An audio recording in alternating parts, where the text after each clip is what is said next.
दक्षिण मध्य मुंबई लोकसभा क्षेत्र के कांग्रेसी उम्मीदवार एकनाथ गायकवाड़ ने कहा कि इस बार जनता जरूर सबक सिखाएगी और सरकार का तख्ता पलट करेगी। शगुन हॉल में आयोजित कार्यकर्ता सम्मेलन में ये बात उन्होंने कही। साथ ही इस कार्यक्रम के आयोजक वरिष्ठ कांग्रेसी नेता राजेंद्र माहुलकर व दक्षिण मध्य मुंबई कांग्रेस जिला अध्यक्ष हुकुमराज मेहता सहित दक्षिण मध्य मुंबई जिला युवा कांग्रेस अध्यक्ष अभिषेक मिश्री और अन्य वक्ताओं ने भी वर्तमान सरकार की जमकर खिंचाई की और लोगों से आह्वान किया कि वे अधिक से अधिक संख्या में कांग्रेस व घटक दलों के प्रत्याशियों को बहुमूल्य वोट देकर जिताएं। इस सभा में हजारों की संख्या में कार्यकर्ता मौजूद रहे।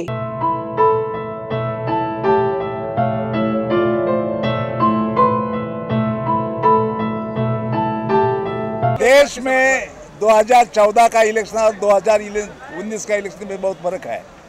देश में 2014 में आदरणीय नरेंद्र मोदी जी उन्होंने जनता को सपना दिखाए, सपने बेचे और झूठ बोल के झोल करके चुन के आए। जो सपने दिखाए उसमें से एक भी 5 साल में पूरे किए नहीं, उसके ऊपर बात भी नहीं किया। इन्होंने मन की बात की लेकिन काम की बात कुछ नहीं की। लोगों का जो 2 करोड़ युवकों को नौकरी देने का और 5 साल में 10 करोड़ युवकों को नौकरी देने का उसका वादा कुछ नहीं है, कुछ किया नहीं। नौकरी जो थी वो भी कम हो गई। उन्होंने वादा किया था हर मैं काला धन स्विस बैंक से लाऊंगा 100 दिन में और हर आदमी के खाते के ऊपर 15 लाख दूंगा। 5 साल में वो 15 लाख दे नहीं सके। उन्होंने बोला था कि हम महंगाई कम करेंगे, महंगाई कम नहीं हो गई, महंगाई बढ़ गई। क्यों? तो डीजल और पेट्रोल का भाव बढ़ गए, गैस का भाव बढ़ गए। हमारे टाइम में जो गैस 350 तक आता था अभी 900 से ऊपर 1000 तक गया है। हर चीज़ का भाव बढ़ गया। खाली आदमी का भाव कम हो गया, गरीब का भाव कम हो गया, बाकी चीज़ों का भाव बढ़ गया। उसी के साथ उन्होंने कहा था कि भ्रष्टाचार खत्म होगा, लेकिन खुद प्राइम मिनिस्टर के ऊपर मोदी के ऊपर भ्रष्टाचार का आरोप हो गया। जो राफेल डील में उन्होंने जिस तरह से अनिल अंबानी को लिया और 30,000 का उसके बैंक में डाल दिया, जिस अनिल अंबानी के पास कोई अनुभव नहीं, उन्होंने खिलौने का हवाई जहाज भी बनाया नहीं, उनके पास जमीन भी नहीं। गवर्नमेंट का पैसा देने के बाद उसने जमीन खरीद लिया जिसके इंफ्रास्ट्रक्चर नहीं, ऐसे अंबानी साहब को दिया। वो बड़े बड़े व्यापारी का कर्जा माफ करता है। और जब हमारे राहुल गांधी बात करते हैं कि हम गरीब के लिए 72,000 रुपया हर सालाना देंगे, हर महीने में 6,000 रुपये उनके बैंक अकाउंट पे देंगे, तभी टीका होती है। पाकिस्तान का बात करते हैं, ये हमारा कांग्रेस का जाहिरनामा, उसमें पाकिस्तान खुश होगा बोलते, सरासर गलत है। उनको ये मालूम नहीं कि ये देश की सदारत, ये देश की आज़ादी कांग्रेस की वजह से मिले है। नोटबंदी किया, जीएसटी किया, छोटा व्यापारी गरीब आदमी उसमें मर गया।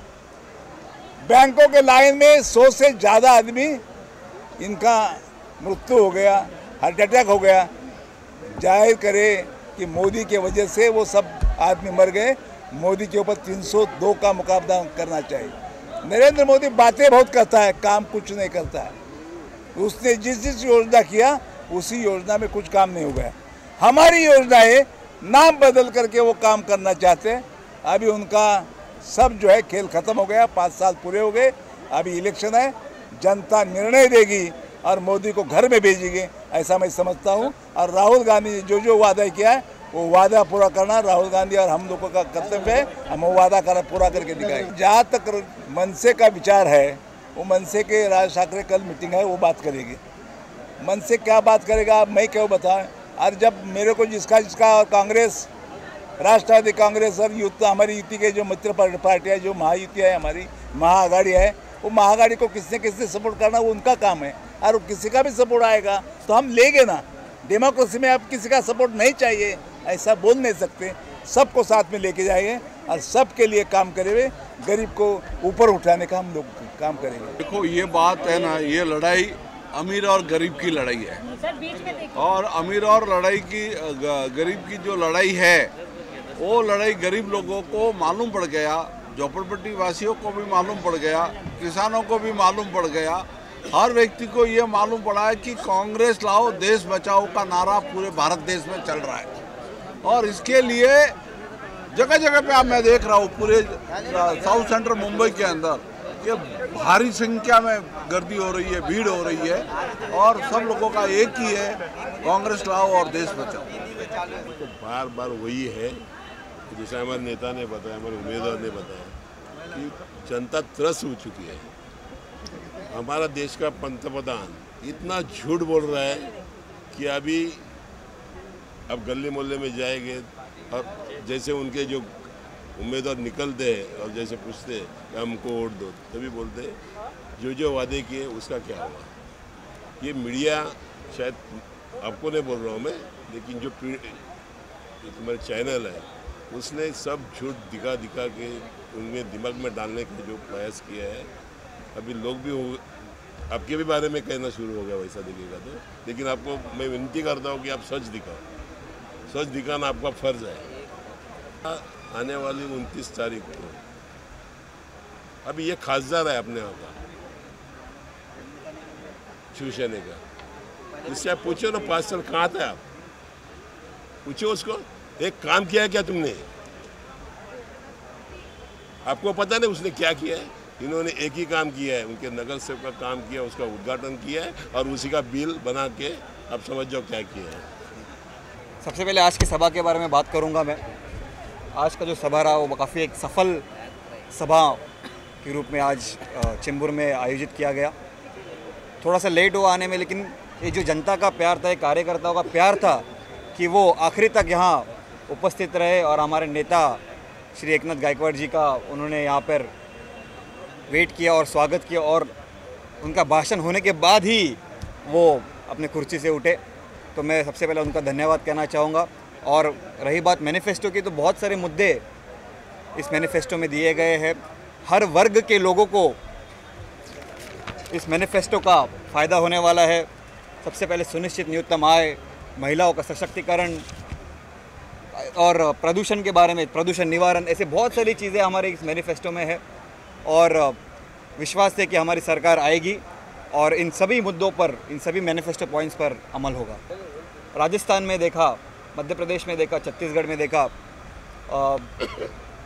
बेरोज़गारी भत्ता जो शुरुआत हुई है बेरोज़गार युवाओं के लिए, महिलाओं के लिए महीने का 3,500 रुपया और पुरुषों के लिए महीने का 3,000 रुपया बेरोज़गारी भत्ता चालू हुआ है।